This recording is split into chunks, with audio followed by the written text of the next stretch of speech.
No fun at all. Let's see, are we not still not gone live yet? But So the stream is live over here.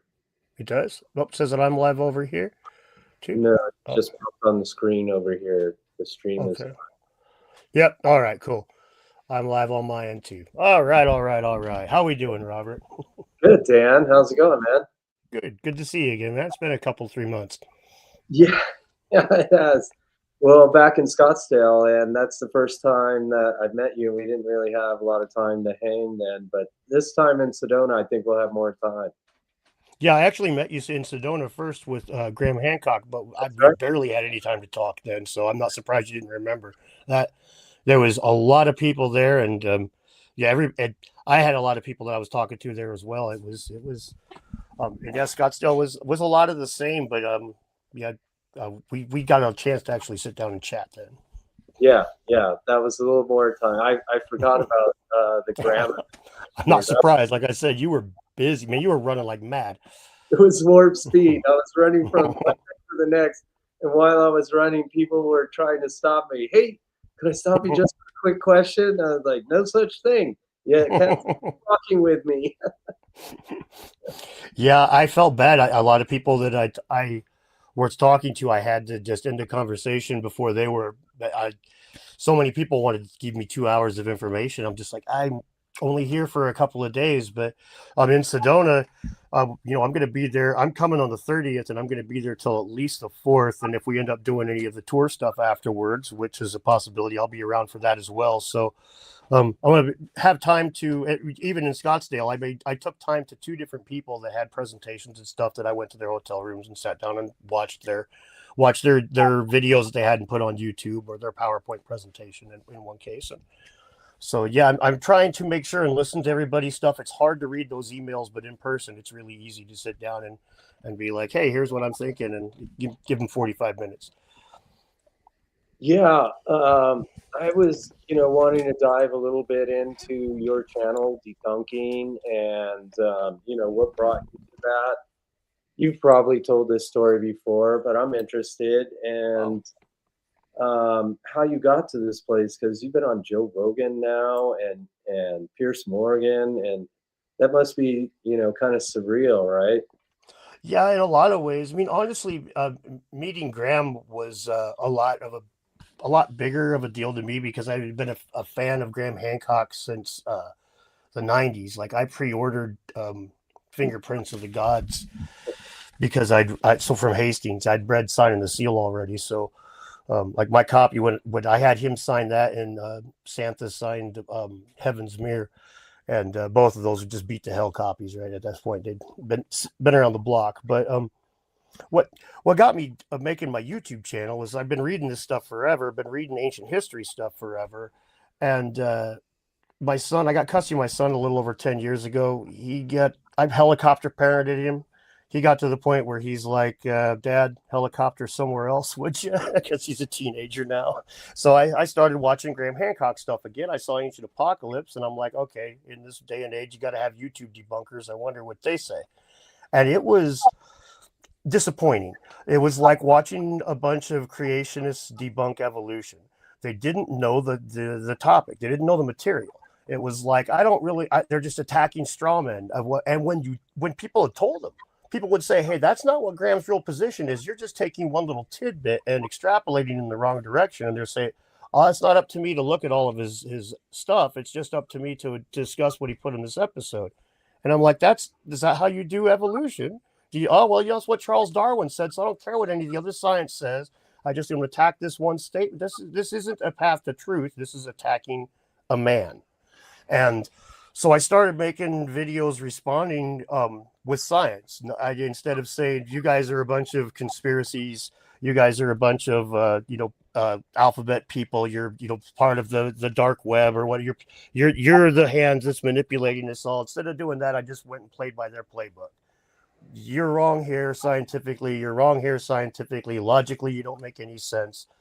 And um, it, at one point, I realized that I was basically by myself. There was nobody else doing that.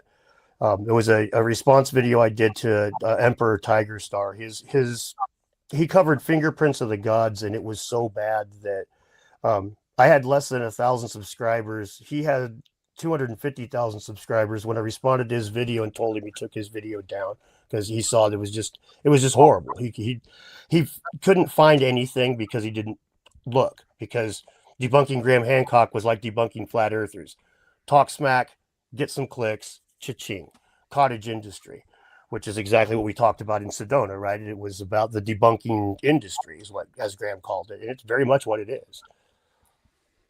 Mm-hmm. Yeah, I was surprised, when all that came out, Graham Hancock, The Most Dangerous Man on Netflix. I was like, what? Okay. I known Graham's work since about 2005. I came to it indirectly through a friend. And Graham is just known for being impeccable. And when I saw that the American Archaeology Society had basically created a narrative, a hit piece, that Graham's some kind of white supremacist racist, and just turned that article loose. And if you go and Google, even now, Graham Hancock, Most Dangerous Man, conflict, whatever, it'll be pages and pages and pages of all these university professors and so on of academia just repeating the same thing in a slightly different way. Like they got the script, run with it, and just adapt it to make it sound like it's really you putting this out. And that just is disgusting, because what are they spending their time for? Again, like you said, they're attacking the man and not bringing a better argument to the table instead.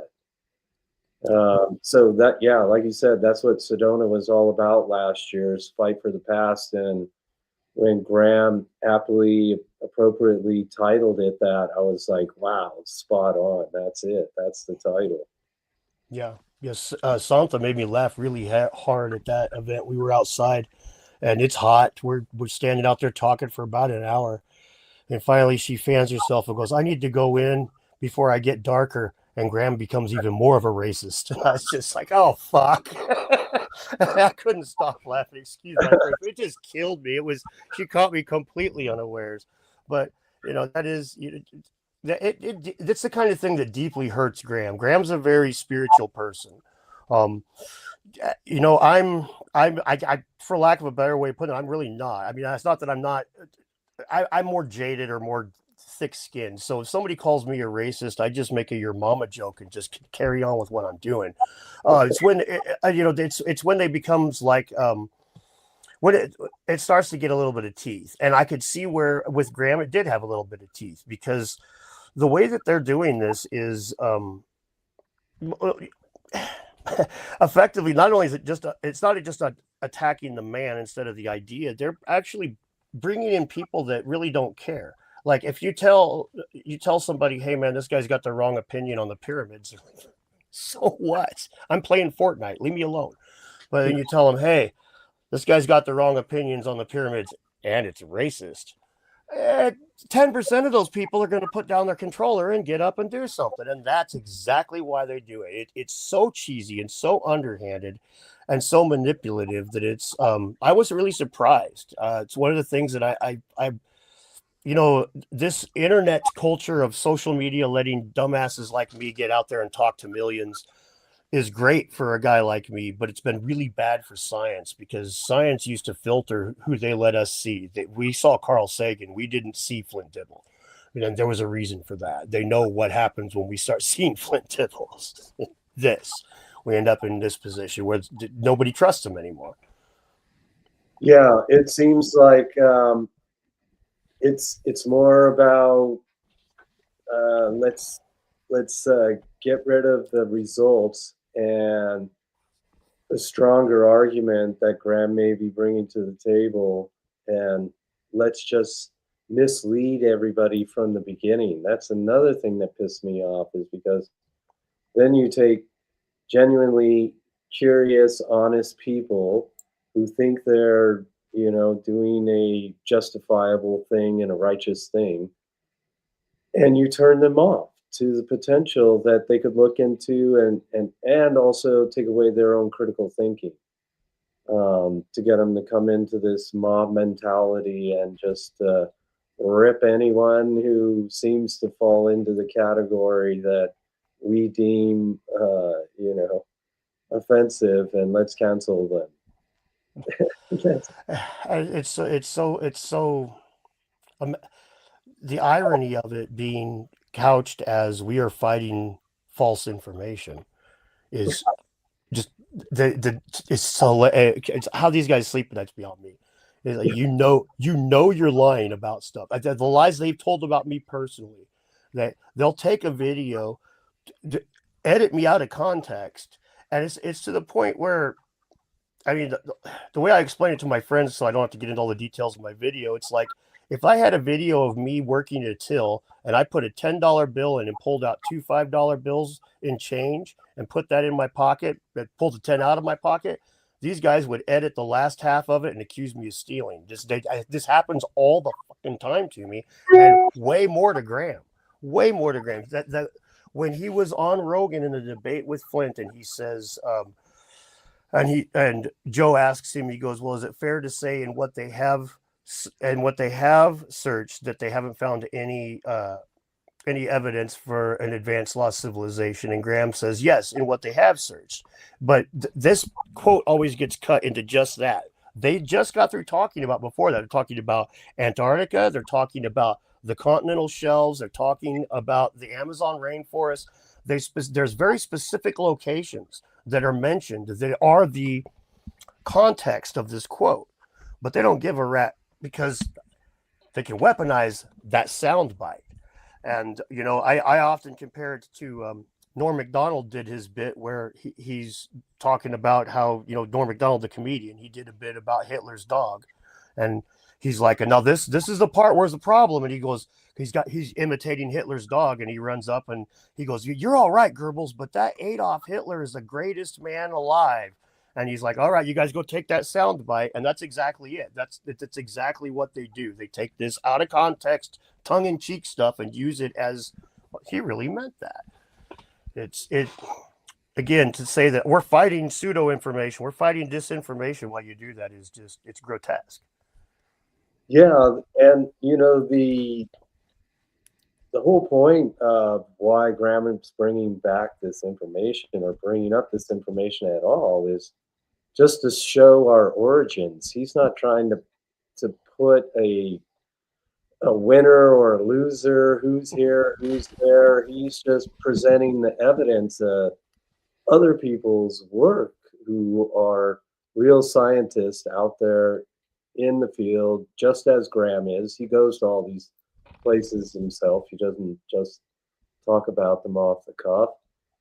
And that's a lot more credible. And his whole point is, here's the potential, here's what I think it looks like, and it kind of leaves it up to you. What do you think?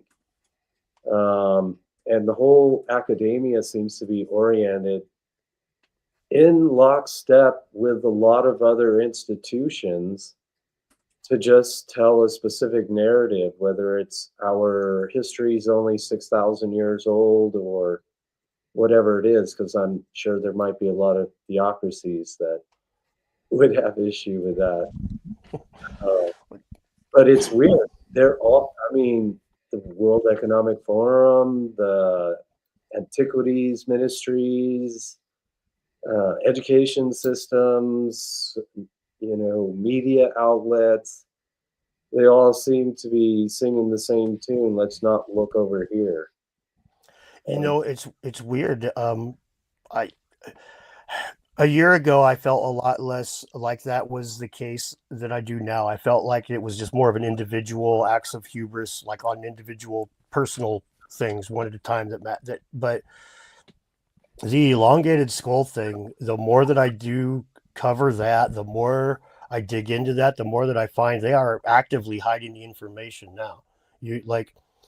If you look up the island of Nui, they used to practice artificial cranial deformation. There's a skull there that in the record that was 96% as wide as it is tall. So you imagine that football shaped Stewie Griffin looking person. I would love to take a look at this skull, but there's no images of it in the record anymore. The skull, well, it's been repatriated and it's in a museum, and they won't tell you where. You can't see it unless you've got the right credentials. And if you go look online and look for it, you'll find that Google's AI and Gemini and Grok and stuff, they just tell you that it doesn't exist, that Nui didn't have this. But then you go read old accounts and you find that it does exist. There's a map from like 1936 that shows the distribution of modified craniums throughout the world. And then there's a map from like 2016 that shows the same thing. And the 2016 map is missing numerous locations that the older map had, including Hawaii, that we know. There's no question. It's just that's actively being, and that's where, like, again, I'm pretty skeptical about these kind of things. Like I said at the beginning with, I try to play by their rules. I don't like to say, you guys are all part of the conspiracy. But when I actively see things being disappeared, I don't have to say a whole lot. Just hold it up and go, what the fuck, guys? Where's the info going? And then when I hear nothing but silence, well, you can leave it to me to imagine. It's not complicated what's going on. Then if you guys won't answer the question, somebody's hiding something. It's happening all across the entire Pacific region right now. And there's many other instances in history too. The one I think of most here in the Southwest is the 1909 Kincaid thing that David Hatcher Childress always speaks about, where Kincaid, you know that story, right? Yes, but you go ahead and tell it for the viewers that don't.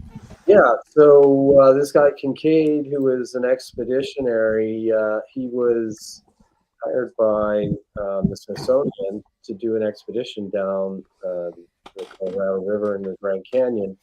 He comes up to this one place and sees what looks like a whole bunch of talons from mining spread out all over the ground, climbs up to an opening, and it turns out to be like a Cappadocia place in Derinkuyu in Turkey, where there's this big underground place where tens of thousands of people could live. And there's Asian artifacts, Buddhist statues, Egyptian, all that kind of stuff that he described. Well, the Arizona Gazette in 1909 publishes this and, tells about all this big story. 2 days later, they retracted and said, no, turns out it was just a hoax. And supposedly the Smithsonian came in and took everything out, blocked it up. And today, even today, there's a no-fly zone over parts of the northern part of Grand Canyon. Like, maybe it's not the northern part, but I think it's the northern part. There's a whole no-fly zone over Grand Canyon. You can't go there. It's heavily protected. Yeah, it's pretty crazy when you think about it. And even if the reports were completely wrong or messed up, which it's always funny to me, first of all, that we're not talking about 500 years ago reports. We're talking about real modern reports. It's always funny to me the way that they'll disregard something that somebody says. It's like, oh, this guy was good at taking measurements over here, but when he measured those bones and he said they were 7 foot tall, I don't know. Maybe he forgot how to use his tape measure that day. It's like, okay, guys, this is just. But even if you just take the most skeptical route with it and say there is nothing like that over there. Why are you hiding it? Why is the government so? There is few places that you can go on the planet in the United States that the government will crawl up your ass as fast as it will that part of the Grand Canyon, right? So at that point it gets, again, same kind of thing. It's like, I don't need to have a smoking gun of what's going on to know that there's a cover up, and I don't need to. The very fact that I'm not allowed to do something is a cover up. I compare it a lot of times to if you go to a hotel and you're leaving at the end of the thing and they hand you a bill of all of your services and you're like, hey man, I got a question. about some of these things. Can you show me an itemized bill? And they're like, oh, we don't do that here. All of a sudden, you're going to peak up. If you walk out the door and they don't hand you a bill when you ask for one, you're going to be suspicious as to why. And that's the same kind of thing. It's like, when you won't let us look, when you tell us we can't go, then you turn around and say, well, what are these guys, a bunch of conspiracy theorists? It's like, dude, your wallet turns up missing and I won't let you search my pockets. Oh, you're a conspiracy theorist. Just come on now. You're being stupid. Why can't I go there? Answer the damn question.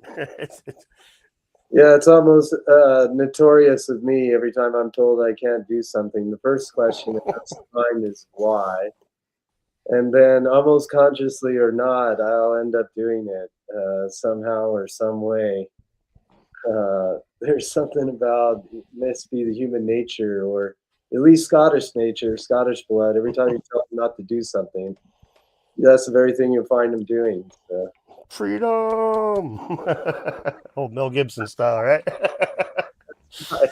That's something like that. I know my history or cinematography, one of the two. Yeah, to take a quick segue, since you brought it up on the giants, I heard stories about giants everywhere I traveled to: Peru, Chile, Patagonia, Easter Island, Tahiti, New Zealand, Japan, Hawaii. They're all talking about giants as if it's a matter of fact, not a myth of the relic to the past. So if that's going around, and in fact, when I was in Okinawa, I saw, because they have the blonde hair, blue-eyed giants all over the South Pacific. I don't know if you knew that. Yeah, I heard a little about it. So in Japan, you actually see statues of this guy. He's got big blonde hair, and he's got a giant stone he's lifting up, and he's throwing. But in Okinawa, we pulled up this one place, and I see this bronze statue, and I was like, wow, that dude looks kind of like European. What's a bronze statue doing here? So I went over to read the story, and it's about the blonde hair, blue-eyed giant that came from, I think it was Ilyamote, over to Ishigaki to save the islanders from one or the other being attacked. So he saved the island, and they've got on the elementary school, this like happy blonde haired giant that they celebrate even today. Why would you do that? That's silly, especially in an Asian culture. Just so bizarre. So what I've seen in the travels that I've done, and I keep hearing mythologies like Joseph Campbell brings up, all the similarities in the architecture, the sacred geometry, the ancient stories, the myths. Why are they so similar if there's nothing to it? Was mentioning those maps of the distribution of elongated skulls earlier. They are all around the coastal areas of pretty much the entire planet. Like, it's all over.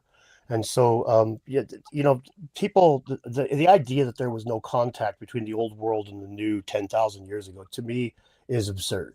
20,000, 30,000 years ago, we know Neanderthal took boats to Java. So if, the first time that some kid got in an argument with his dad and he knew how to hop on a boat and fish, he was potentially the next settler to the new world, right? And this isn't complicated. This is really, especially when you take in lower sea levels and islands you can see. So the idea of the connection around the world makes a lot of sense. And when you get to return to the giants, like in Georgia, the mounds there that are talked about a lot here in the States, the guy that dug those up was a well-known scientist. I forget his name, but he was well respected. And he wasn't a slouch, and he was measuring like 7'6", 7'4", nothing absurd, nothing out of the realm of what we could expect, what's naturally possible. However, it is on the big side, especially when you start averaging it. So all that stuff is housed in the Smithsonian, like you said. And what's really, really interesting, this is one of the funniest things with people, because everybody, the Smithsonian hides giant bones. And then everybody laughs at that, says it's stupid. Well, There's the law NAGPRA. It's the Native American Graves Protection and Repatriation Act. And this says that if there is a Native American fingernail that it gets repatriated to the tribe, it does not belong in a museum. There is one institution. If any of your viewers don't believe me, you can just go down and Google it right now. There's one institution in the United States that's immune to NAGPRA, and it's the Smithsonian. It does not have to comply to NAGPRA. Gee, I wonder why that is. They don't want to repatriate some of these bones. Some of this thing we're just going to hang on to, buddy. We're just going to keep. You have the ones that are over there. The ones in our museum, not available. Yeah, and again, all of that circles back to why they would go after someone like Graham, just to make sure people aren't asking certain questions. I mean, if Graham were talking about a different story, and he has been an author for many years, they may have not been very interested. Yeah, and it seems so weird to me because, like I said, I've always just assumed that it was, personal hubris. You're an academic. You've wrote 20 papers on the peopling of the Americas. Somebody like Graham comes along. They're kicking the tires on all your arguments, and basically, if he's right, your life's work is wasted. Well, of course, that guy's going to dig his heels in. I would expect anything less. But that's the skull thing, man. That would really, the deleting of evidence when it just gets harder to find data as time goes on, and the excuses they give. Oh, well, the native tribes, the indigenous tribes across the Pacific don't believe that you could see a drawing of one of these skulls, or it's somehow evil, bad juju or whatever.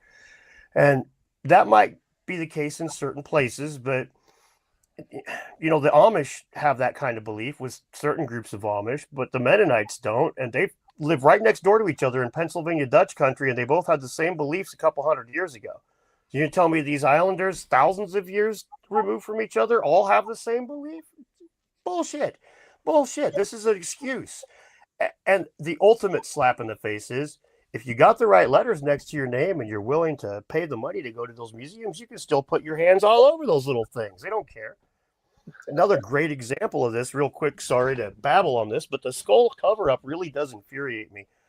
And one of the greatest examples is when Nelson Rockefeller bought 4 skulls from Paracas, Peru, and he cherry-picked 4 skulls, paid $40,000 for 4 skulls. They were displayed at the Met. They were displayed at the National History Museum in New York. Then they were repatriated, and, well, there's no photographs of them at the Met. There's no photographs of them at the National History Museum in New York. There's no drawings of them that exist at all. The Peruvian government doesn't have them on display because they don't know which ones they are. They were repatriated, and we don't know. We just threw them in the box. Bullshit. They were sold They never left the States. They were sold to somebody else, probably right there in New York City. That's what happened. And it's so painfully obvious. And the reason that I babble about that side of it is because we know that there is some artificial cranial deformation. There's also guys like Brian Forster who believe that quite a few of these were natural. Well, which ones do you think Rockefeller would have bought? The ones that looked natural or the ones that looked fake? This is the problem. They're cherry picked by the time we get to touch them, and then they take and say, "Oh, you can't read the cool one. 96% as wide as it is tall." Shh, doesn't exist. Come on. Well, what it makes me think of is that the elongated skulls, it just sounds so bizarre anyways, that everyone's going to go, "Oh, come on." So that's the first thing. The second thing is, I know a lot of indigenous people, especially here in the Southwest. I have a lot of indigenous friends from the res. And for them, the gods are a reality. It's not a myth. It's not imagination. And if you tell them otherwise, they're going to get pissed. Yeah. Or they're going to keep it to themselves, and they're going to be pissed anyways, but not let you know they're going to be pissed. But for them, it's so real. And the UFOs and everything we talk about, for them, that's just the gods. So it makes me think about, you remember in the Solomon Islands after World War II, and all the islanders started making replica planes Cargo cults. Yeah, I talk about those a lot. Yes. and all of those types of things. So maybe, potentially it's either another species, that's the elongated skulls, or potentially, off-world species. And if they were emulated as gods, or, if they were thought of as gods, then the other ones would be emulating them so that they could acquire their traits. Yeah. That's it's an interesting thing that the in the Pacific Northwest, the Native Americans believed that it was like it made you smarter. It made you not just more beautiful, but it made you smarter. It made you more in tune with the gods to have your head deformed. So it's it's a very common belief all throughout the Pacific Islands and stuff that it was something associated with greater intelligence, being shrewd, being smart, wise. So it is an interesting thing that it seems there's a very good possibility, and like a lot of people think it's aliens, and I my being the skeptical type, I immediately my first one is another species of hominid, or even like you could really get crazy with it. It only takes one Einstein to really change the landscape on something. You could have had one dude that was just a damn mutant McNugget a long time ago, but he was really smart. And so people were like, yeah, I kind of want my kid to look like that mutant McNugget. And so here we are thousands of years later, and people still, it's weird how things take off. But, you know where the word salary came from, right? The Romans paid their people in salt. And so like we still say salary, we still say that guy's not worth his salt. Nobody's been paid in salt in our world in thousands of years, but we still, so it is possible that just, something that took off at one time could have. That's the way the Richard Dawkins version of memes work, if you are familiar with that. Like just the ideas that thinking of ideas that travel between people's minds as like an evolutionary organism, and it's whether or not they survive and die and thrive. Like Happy Birthday. Who invented that? How long's it been going? Who knows, right? It just goes. It goes and goes and goes. Yeah. Well, what do you think about the off-world possibility? And it seems like you're saying there's a lot of the natural skulls spread around all over the world. And one more question. Have you ever looked at a gorilla skull? Like when you see a gorilla from the side, he has a really big extended, especially the male, has kind of an extended skull. I haven't actually looked at the gorilla skull and put thought into that. Actually, no, I haven't. That's interesting. As far as the alien thing, no, it's less likely than a hominid on Earth. I think anybody would agree that it's a less likely possibility. But using that kind of skeptical thinking, it's one of the things that is really funny to me. The idea that that Mars had life on it, and that's where humans on Earth came from, right? That's something that a lot of people just discount as crazy. That's just nut job stuff.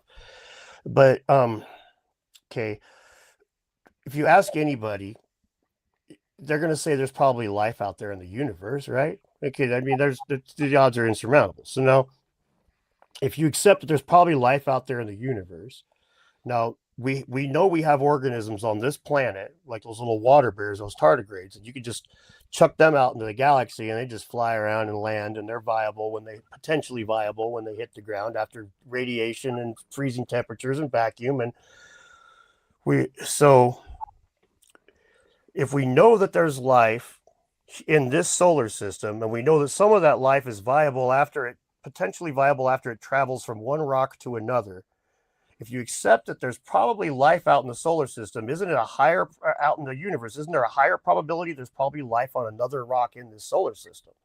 It's just pure science here. I'm not trying to have logic with it. I'm not trying to get all like they necessarily came from Mars and settled here or anything. It's just purely from that perspective. We know there's life here. So there's radiating out from here. There's possibly, it only makes sense. So the way that that's treated, my point of bringing this up is the way that they treat the idea of transpermia or of life on another planet here in the solar system is just absolute ridiculous horseshit. That's a knee-jerk emotional reaction that really hasn't thought about it. What Off about my soapbox, sorry. what about fungi arriving here 3 to 4 billion years ago, and that we're part fungi? That's an interesting one. You know, the the way that we the way that we like label and categorize different things. I mean, there was recently they were talking about they discovered this new type of life that was kind of a bridge between animals and plants that existed a long ass time ago. Um, odds are that kind of stuff happens all the time. I mean, they have these problems with like Mimi viruses, which are these viruses that are so big, they've got so many genes that sometimes they got more genes than a viable cell, but it's a virus. It still needs a cell to reproduce. So what's going on here? This isn't live, but it's more complicated than life over on the next circuit over. So there's a lot of these things we kind of pigeonhole, but the idea of mushrooms and other animals and stuff like working together to a degree. I know it sounds silly, but I did a video on this a while back, and any stimuli that you put in an environment, life will evolve. Some life forms will evolve to use. You got no light, you're not going to evolve eyes. But if you put light in that area, you will have creatures evolve eyes. If there's sound, creatures will evolve means of detecting that sound. In forests, they know that if you crush a tree's leaves, it kicks out a chemical signal that says, "Hey, I'm being eaten over here." If you go stomping on mushrooms, it same thing. I think it's stupid to assume that we haven't, like, that some species and quite possibly humans haven't somehow tuned into that on some fundamental level, and we might only recognize that as a sixth sense or a weird feeling in the back of our neck as we're walking through the woods at night. But the reality of it is, I think there's probably a very real scientific thing to it that people really don't understand how little we actually know. It's like people think that we've scientifically studied everything. There are thousands of species of bugs in Arizona deserts where it's dry that they don't even have a common name. There's spiders that they haven't even tested their bites on, that there's 0 reported bites of having happened in Arizona, in New Mexico, in Washington, all across the United States. Tens of thousands of species of bugs that are unidentified. So we don't know shit, man. We don't know shit. So this idea that science is just like, so we are in Plato's cave. That's where science has us right now. We're like we know we're in the cave. We got that far, but we're in the cave. Again, sorry, off the soapbox again. No, that's fine. I like it, Dave. That's good. Thanks. I mean, Dan, sorry. Well, on another tangent, and back to the event coming up in Sedona, we're going to have an after tour. If we get enough people, we got a tour for those people who are already coming to town.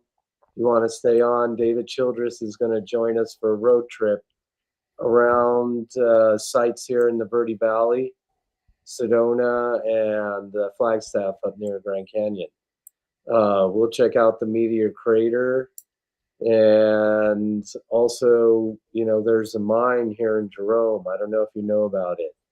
At one time, it was the largest copper mine in the world, and by 1952, it had pulled out 14 pounds of copper for every person on the planet.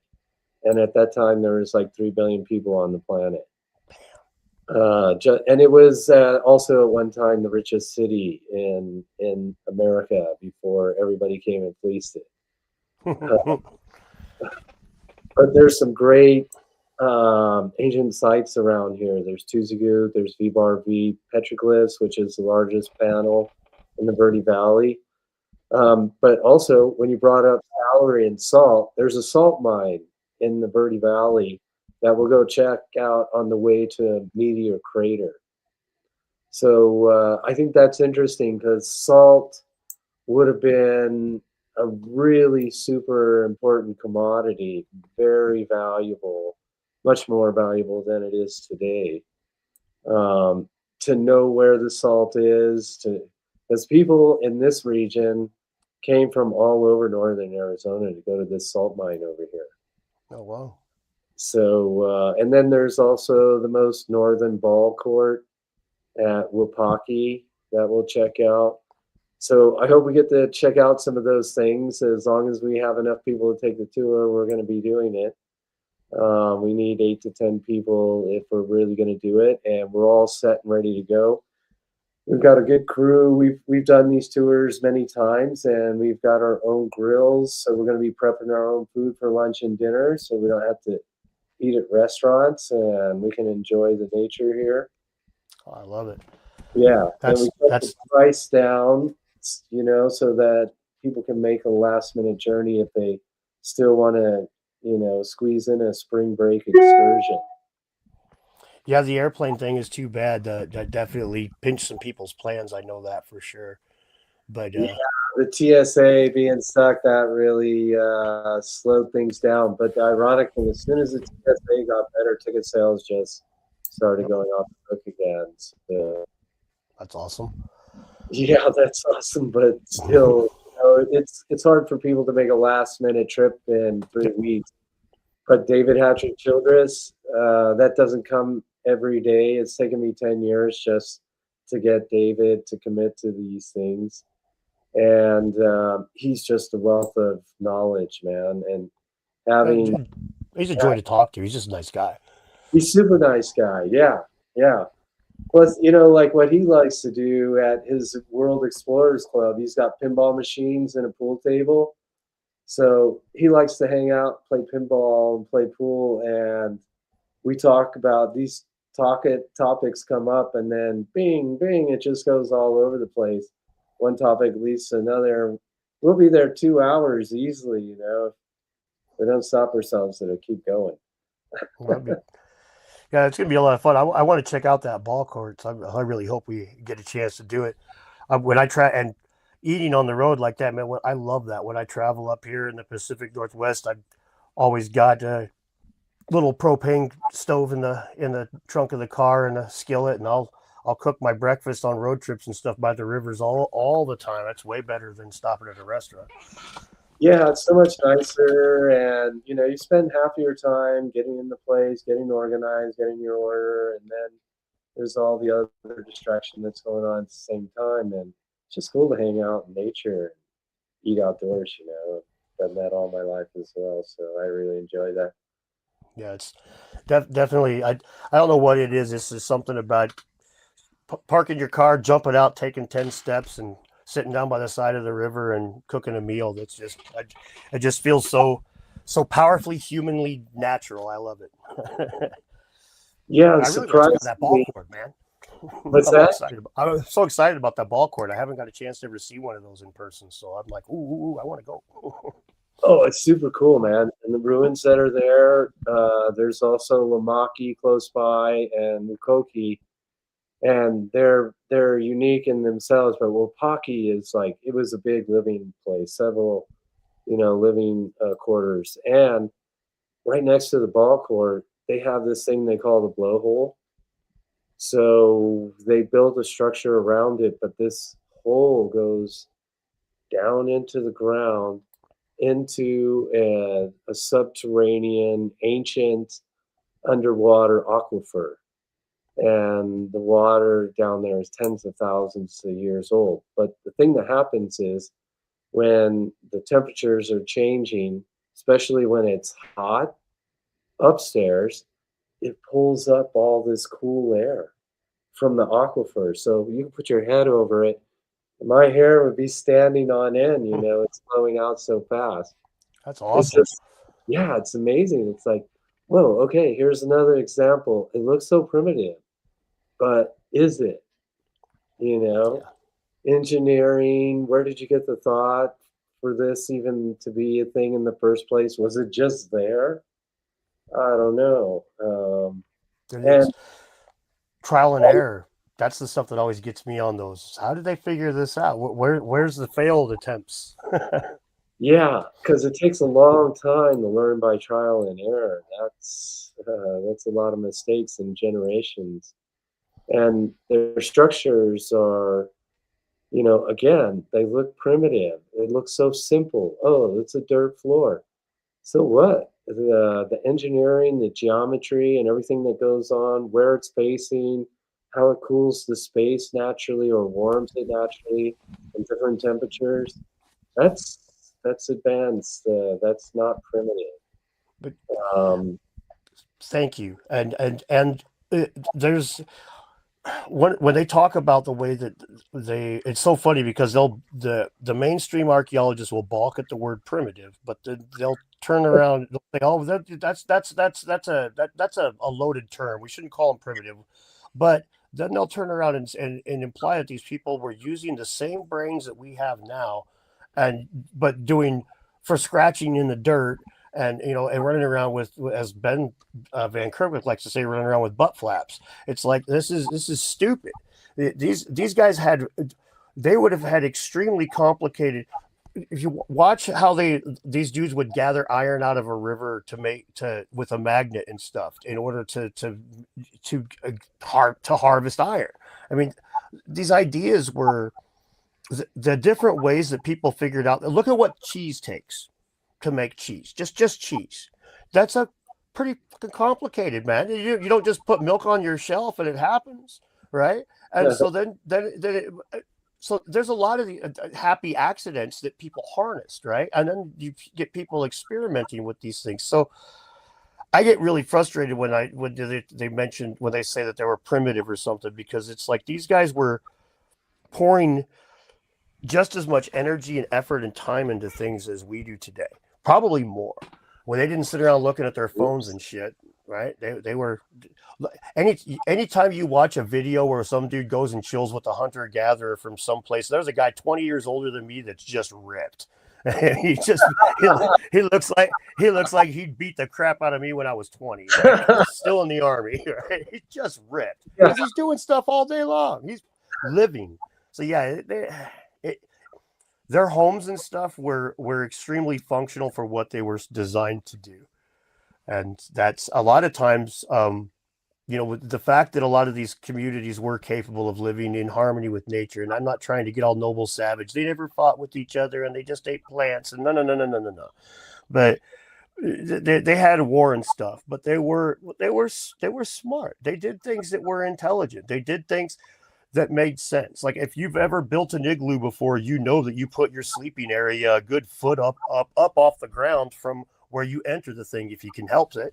And you do that because heat rises. I know heat rises from science class. An Inuit knows that because his daddy taught him that's how you don't freeze to death.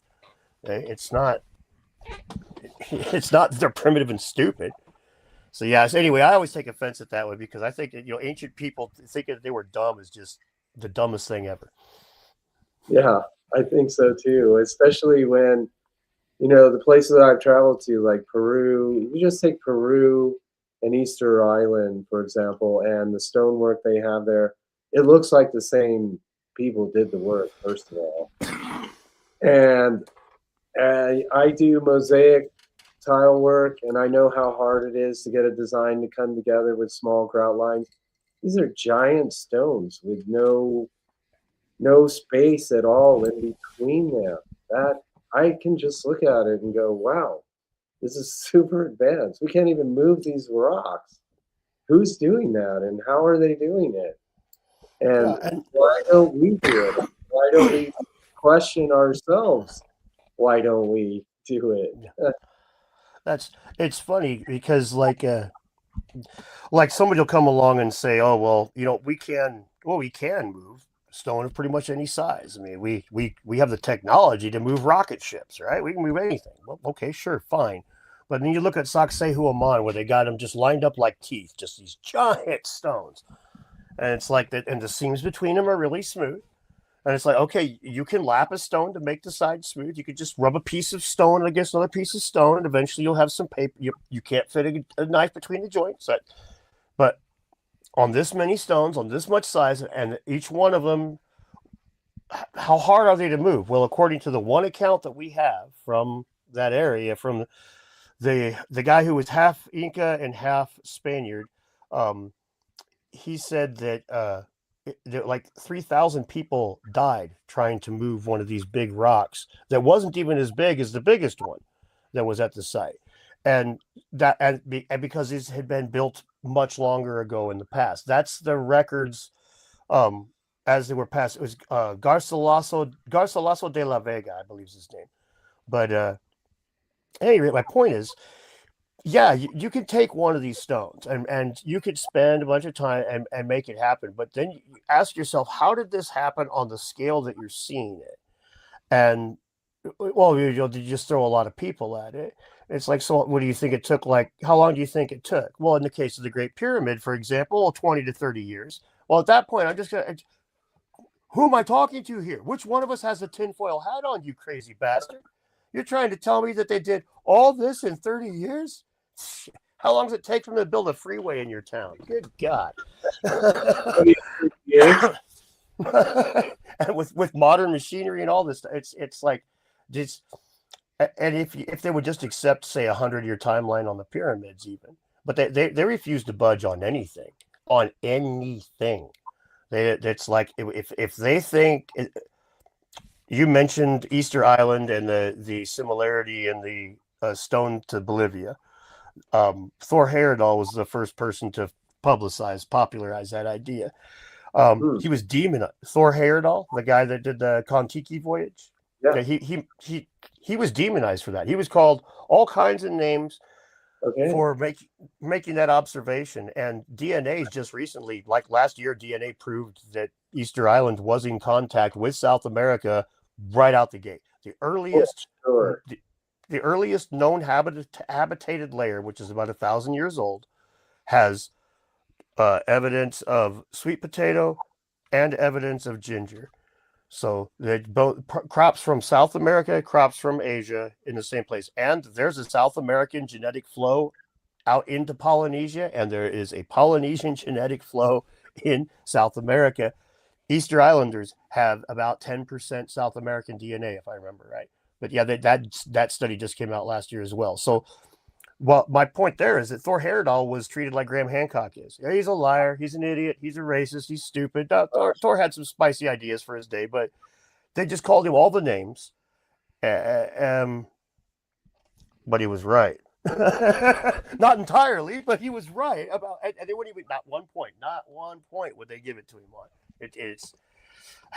They say that science learns from its mistakes, and maybe this is just more evidence that archaeology isn't really a science, because it certainly doesn't seem to learn from its mistakes. It's an observation class. And we control the observation. That's right. It's so sad. Well, David Childress is also going to be talking about the Hohokam, like he did in Scottsdale, and the Empire of Shiva. I don't know if you heard any of his talk, but I just find it fascinating. And I can see how, because the Chinese were supposed to be here, they're Chinese petroglyphs out near Zuni. There's a book called The Pale Ink. It was written by a Chinese traveler 2,500 years ago. So there had to be an access from Asia to here to the Southwest. Zuni have sometimes dolphins in their fetishes. How could they know about dolphins if, we knew there used to be an inlet sea here, and they talk about the great blue waters and the gray waters. So how would they know that? There's a lot of Japanese words in the Hopi language.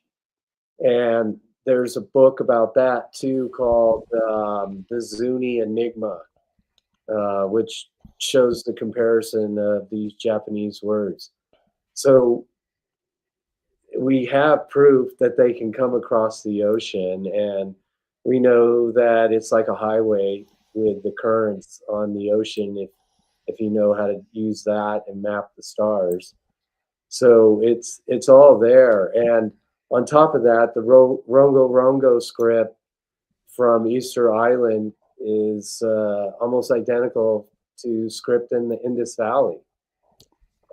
So David's idea of the Empire of Shiva and coming across the Polynesians, ending up in the Americas, really makes sense. And the Hohokam, because he's saying this culture was called the Kam, and that the people who lived in the Phoenix areas were called Hohokam, had super cool canals and built them all the way up north. So that's some of the stuff we'll be able to talk to David about when we go on the tour, and he'll go into more with Billy and Randall at the Sedona event. Yeah, it's going to be awesome. My research with the elongated skulls mostly up where I live in the Pacific Northwest, but it dovetails so heavily with that. Like, for example, Paracas, Peru, right? That's where all those skulls come from. You know the candelabra of the Andes, the big geoglyph in the ground that looks like candelabra. That's visible from 12 miles out to sea, and it's right there at Paracas. It's like 5 miles from where all those graves were. It's the kind of thing, a lighthouse without a light bulb, right? Here's where we are. Come find us here. It seems like these people were traveling all over that part of the world, and I'm tracking a lot of it is through the practice of artificial cranial deformation. Like that's the leftover fingerprint of everything else might be different, especially on these islands, because a lot of times the natural resources are so drastically different from place to place. But what doesn't change is a couple of things. As a matter of fact, not just the cranial deformation, the way they bury their dead, even though it changes, has one weird feature. They're always still visible. In Paracas, they put them in grave bundles that you could and they just stuck them in the cave.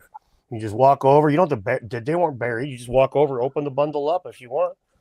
In the Pacific Northwest, they put them in canoes and elevated them up off the ground.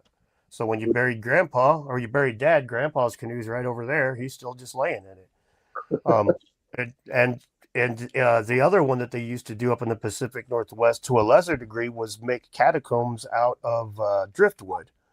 And the same thing, you would just put the dude sitting in there in a bag inside the thing, and all over the Pacific Islands and stuff. They would store them in caves. They would just the burial practices, the practice of that cranial deformation and the burial practice seem to go hand in hand. Also with the idea that this was making people smarter. It's very far removed. It's been a long time since these things were all in contact together, but you can see where there is this commonality, this common thread that connects them. And it's not just one thing; it's a few interconnected things, and it's the kind of thing that, honestly, I'm not a big believer in ancient high technology, but I think that it's just as much of a folly to just say that there was no cross-cultural contact in those days, nothing at all. The story of our past is complicated because people are complicated. And there's going to be technologies in there that show up and they get lost because people bring up technologies and then they get lost. I mean, the story of that, Archimedes was to get killed by a Roman soldier. He's like sitting there doodling on the ground, and he walks in. He's like, "Hey, shut up. I'm doing some geometry over here." And he runs him through. What was he working on? We'll never know. So. Right. Yeah. Well, it's going to be a cool time in Sedona. Looking forward to it, Dan. Looking forward to hanging with you. We've got some cool activities for after the event on Saturday night for hanging out, Friday as well. There's one place we have to have a certain bar tab, and I said, "Oh, don't worry about it. Dan's going to be there, so it's covered. You'll be fine." He'll sell at least 50 beers a night. Exactly. Yeah, exactly. But I'm gonna bring we got a lot of nerds in our community. I'm bringing my magic cards, so we'll play magic with any dorks that play magic, and we can drink and smoke the devil's lettuce and wander out in the desert and look for peyote and fight with scorpions and whatever. I mean, we're gonna be in Arizona. It's still cold up here where I'm at, man. It's getting warmer, but it's still pretty chilly. And Arizona's so nice this time. I mean, it's so hot compared to up here. I'm all up there. I'll be walking around. I didn't think It'll be about nice. that. No, it's perfect down here right now. This time in October, September, October, April, May, March, September, October, November, those are the real sweet spots of the whole year because it's so perfect. The skies are blue with that orange rocks as the backdrop, it's cool. And we got a lot of good food, a lot of good people coming in from many different countries, but all over the country here in the States as well. And a lot of different perspectives on these things. It's our biggest strength, I think, is that we put we do what science used to do. We put a bunch of different ideas in the same pot and sift them around. And a lot of that comes from our ability to have conversations without ego with each other, which is one of the things that I love. I can't wait to see a bunch of the familiar faces and a bunch of new ones. It's gonna be a lot of fun. Yeah, and the connections with other people, and that the camaraderie is just palpable in the room, and that's what I really love about making these things happen. Is because I know that's an energy, and when we all get together, we're amplifying that energy, and that's fun. Yeah. Oh yeah. It's beautiful. It's a thing of beauty. I really enjoyed both of the times I've been there so far to your events, and I'm going to enjoy this one. I'm certain. Cool, man. Well, thank you Awesome. again for your time, Dan, and again, we're looking for you're coming in on Thursday, right? Yeah, coming on the 30th. Okay, well, make sure to give me that time, and Yeah, I will do. I'm going to organize seeing about having someone pick everybody up. All right. Cool. Thanks. Yeah, I'll let you know. Okay. Awesome. Thanks, All right. Robert. Good to Thank talk to you, you. bud. Yeah, thank you for your time, man. Thanks. Bye. Bye.